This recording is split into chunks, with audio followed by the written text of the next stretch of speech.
Let's jump into these 17 laws of teamwork, starting with the idea that one is just too small to achieve greatness. Yep. Essentially, every member counts because no one person can make it all. Right, because if you think about it, even a star athlete needs a team. Exactly. And that's paired perfectly with the law of the big picture. The goal is more important than any one role. It's about aligning everyone to that shared vision.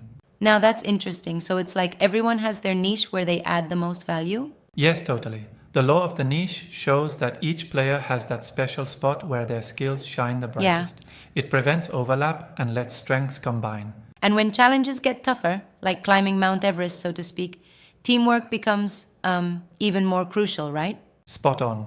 The law of Mount Everest stresses that higher challenges require stronger teamwork. Indeed. Without that unity, even the best plan can stumble. I get that. And then there's the law of the chain, which reminds us that a team is only as strong as its weakest link. Precisely. And here's where the law of the catalyst comes in, spotlighting players who, well, are the go-getters, those who spark change and movement in the team. They drive the energy forward.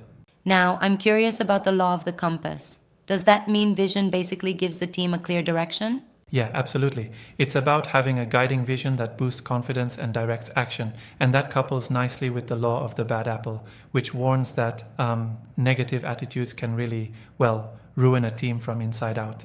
Right, so even a single negative element can jeopardize progress. Exactly. And the law of accountability reminds us that teammates have to be reliable when it matters the most, like having each other's backs in crunch time.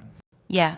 And then there's the law of the price tag, which implies that the team must be willing to pay the necessary price to reach its full potential, right?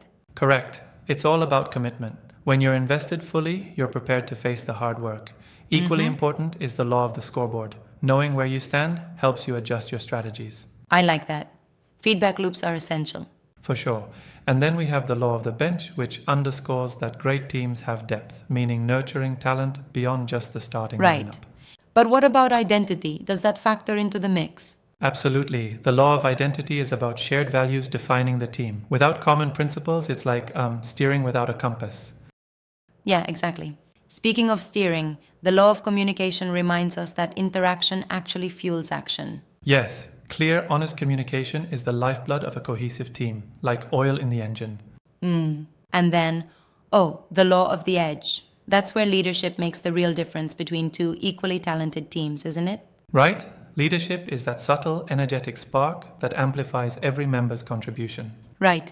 Now, the law of high morale is also interesting. When you're winning, nothing really hurts. It speaks to the psychological boost that comes from success. Absolutely. High morale creates a self-reinforcing loop of energy and performance. And finally, we have the law of dividends. Investing in the team compounds over time, making a long-term impact.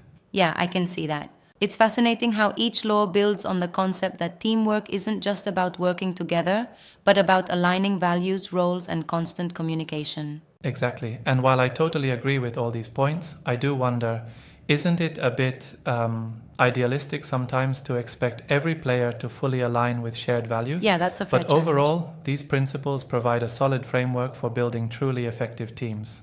Agreed. These laws really highlight that teamwork is dynamic.